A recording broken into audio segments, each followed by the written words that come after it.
दोस्तों नमस्कार, मैं हूं शैलेंद्र सिंह और आप देख रहे हैं हमारा यूट्यूब चैनल शब्द शैलेंद्र सिंह। आज हमारे साथ हैं डॉक्टर सुधा मिश्रा जी, जो कांग्रेस में प्रवक्ता हैं, साथ ही साथ वो टीचर हैं और उनका यूट्यूब चैनल भी है जहां वो तमाम विषयों पर बच्चों को कंपटीशन और उससे जुड़ी जानकारियां देती हैं।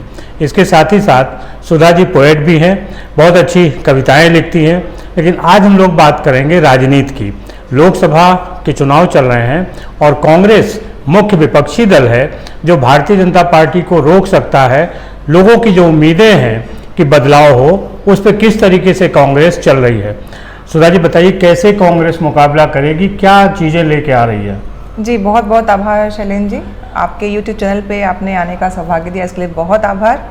चूँकि आप बात कर रहे हैं राजनीति में कांग्रेस कैसे रोकेगी भाजपा को, असल में यहाँ पे भाजपा को रोकने का कोई मतलब नहीं है। हम जनता के उन मुद्दों को लेकर, उन सवालों को लेकर जो पिछले 10 वर्षों में इस देश की जनता को महरूम किया गया है, जो असल में जनता को मिलना था, जिन वादों को करके ये सरकार में आए थे।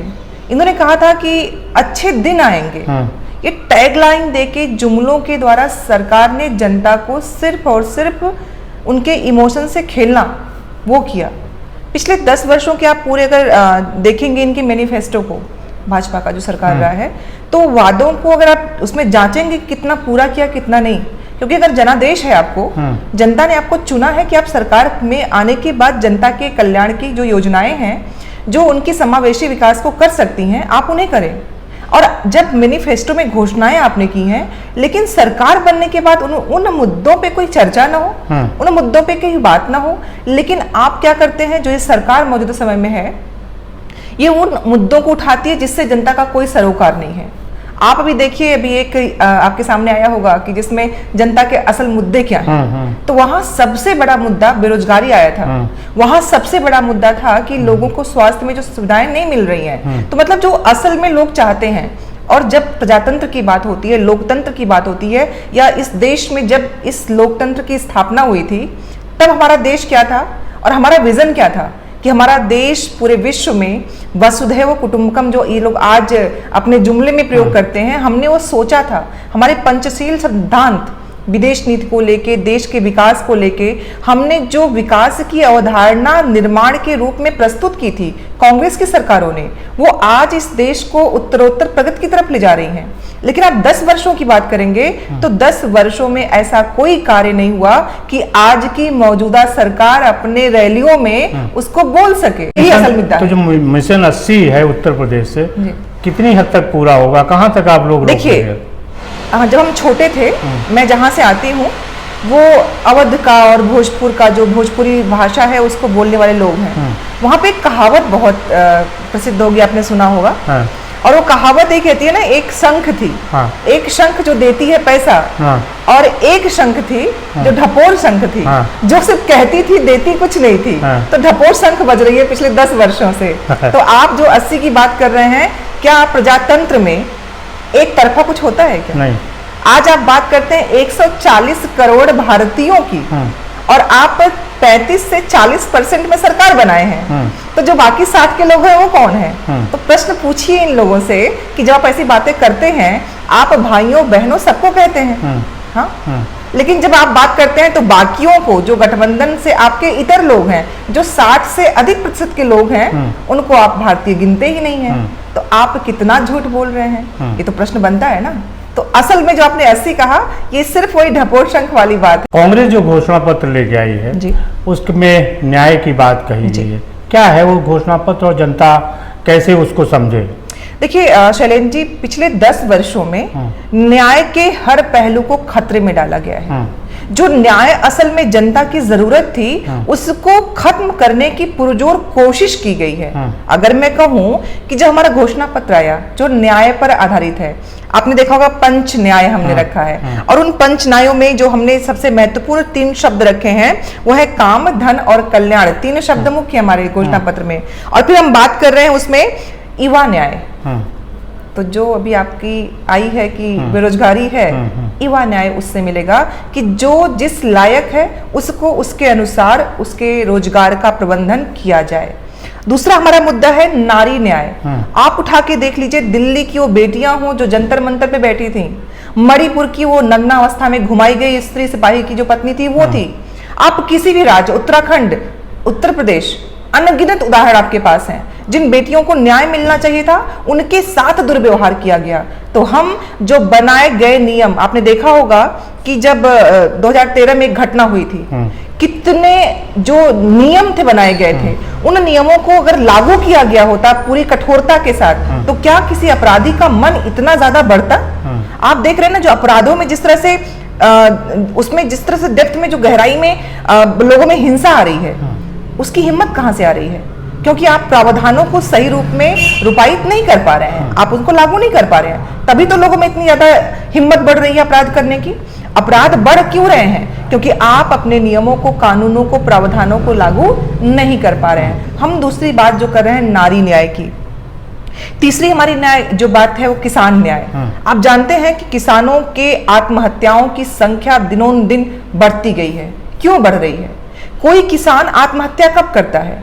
कोई किसान अपनी किसानी को कब छोड़ता है? कोई किसान खेत कब बेचता है? हम लोग तो भूमि से जुड़े हुए लोग हैं ना। मैं भी उसी फैमिली से आती हूँ जहाँ खेती की जाती है। जब आपको अपने जितना आपने व्यय किया है, जितना आपने अपनी आय लगाई है, उसका आधा भी ना मिल पाए, अपनी जमीन को बचा ना पाए, तो आप क्या करेंगे फिर? कोई उपाय बचता है क्या? आपने कहा था आय दुगुनी करेंगे, आप जितनी आय थी उतनी ही नहीं कर पाए। तो उन किसानों के न्याय की बात है जिन किसानों को इन्होंने, कुछ तो आप जानते हैं कि ऐसे बहुत सी चीजें होती हैं जो कभी कभी हमारे समझ में, हमारे उसमें ज्ञान में आती हैं, कुछ नहीं आ पाती हैं, कुछ संख्याएं आंकड़ों में नहीं होते हैं, तो क्या आप उनको झुठला देंगे? वो आंकड़े तो है ना, वो इस देश के लोग ही है ना। तो उन किसानों के न्याय की बात की गई है जो इस देश के असल में तारनहार हैं, जिनकी वजह से हम खा सकते हैं, पी सकते हैं, अपनी बातें रख सकते हैं, उनके न्याय की बात की गई है। उसके बाद जो चौथा हमारा न्याय है श्रमिक न्याय। आप जानते हैं कि अगर श्रमिक न हो जो श्रम के द्वारा इस देश के विकास के लिए नई नई चीजों को, सुविधाओं को गढ़ता है, शारीरिक श्रम करके, भाई हम कितना भी मानसिक रूप से करने लगे, अगर शारीरिक श्रम करने वाले लोग नहीं हैं तो कोई भी कार्य, किसी भी देश का विकास नहीं हो सकता है। तो श्रमिकों को कौन कौन सी चीजें दी गई? मनरेगा में आपने देखा कितना पैसा बढ़ाया गया। तो हम चाहते हैं कि श्रमिकों को न्याय मिले, चाहे महिलाएं हो चाहे पुरुष हो, उनको जितना आय है, जितना समानता है, सबको बराबर से मिले। हम श्रमिक न्याय की बात कर रहे हैं। और आखिर में आप देखेंगे हिस्सेदारी न्याय, सबसे महत्वपूर्ण। इन पांचों में जो हमने रखा है अपने घोषणा पत्र में। और एक बात जोड़ना चाहूंगी, ये जो अनर्गल प्रलाप किए जा रहे हैं हमारे घोषणा पत्र के बारे में, उनके वो कर रहे हैं जिनको पता ही नहीं घोषणा पत्र में लिखा क्या है। अच्छा। क्योंकि उनको जानबूझ के ऐसी चीजों को फैलाना है जो किसी काम की नहीं है। उन्होंने कहा मुस्लिम लीग दिख रहा। अरे जो बंगाल में स्वतंत्रता के पहले सरकार चला रहे थे वो हमें बताएंगे, सरकार तो उनकी चल रही थी। तो ये होता है ना कि अब अपनी जो शर्म है, लज्जा है, संकोच है, कैसे छुपाएं? तो अपनी सरकार चलाई जिनके साथ मिलके, उन पे हमें बता रहे हैं। एक्चुअली वो जानते हैं कि उनका क्या है, तो अपने घोषणा पत्र में शायद उनका होगा, उनका तो भी आया नहीं है, उसकी बात छोड़िए। तो जो मैं बात कर रही हूँ, मैं किसी पे आक्षेप करने से अच्छा है कि हम कितना बेहतर कर्म कर सकते हैं। तो मैंने बीच में इसलिए जोड़ा हिस्सेदारी न्याय। तो इस देश में जो 140 करोड़ की जनसंख्या है, वो किसी भी धर्म से आती हो, किसी भी जाति से आती हो, किसी भी वर्ग से आती हो, लेकिन उसका इस देश में हिस्सेदारी क्या है, भागीदारी क्या है, वो कैसे इस देश को, देश की प्रगति में अपनी सहायक बन सकती है। हम सिर्फ कहने के लिए नहीं, असल में एक दूसरे से बंध के मुट्ठी तभी बंधेगी। पंच न्याय है, हमने हाथ खोला नहीं है, उसको एक संगठन के रूप में दिखाने की कोशिश की है। हमारे 5 स्तंभ हैं और जिसको समझ में नहीं आ रहा है वो डरे हुए लोग हैं, वो डर फैलाने की कोशिश। आपकी बात जनता तक पहुंच रही है जी, लेकिन प्रधानमंत्री ने कहा है कि मटन और मछली। जी, अभी बंगाल का एक वीडियो उनकी नेता का आया था, आपने देखा होगा। नवरात्रि के समय उनकी महिला नेता प्रचार कर रही हैं, उज्ज्वला गैस का भी कर रही हैं, क्योंकि आग पे खाना बन रहा था, वो खाना आपने भी देखा होगा, वो खाना खा रही हैं, जो पक रहा है वो भी खा रही है। मटन है शायद, मैं उसमें कंफर्मेशन नहीं है, लेकिन मैंने जो वीडियो देखी, उन्होंने अपना पटका लगा रखा है भाजपा का, और नवरात्रि में वो घूम रही है, प्रचार कर रही हैं, और उसमें उन्होंने मटन खाया और चूल्हे पे बन रहा खाना, तो वो भी प्रचार कर रही होंगी उसी चीज का। उज्ज्वला का, जी, उज्ज्वला का प्रचार हो रहा है।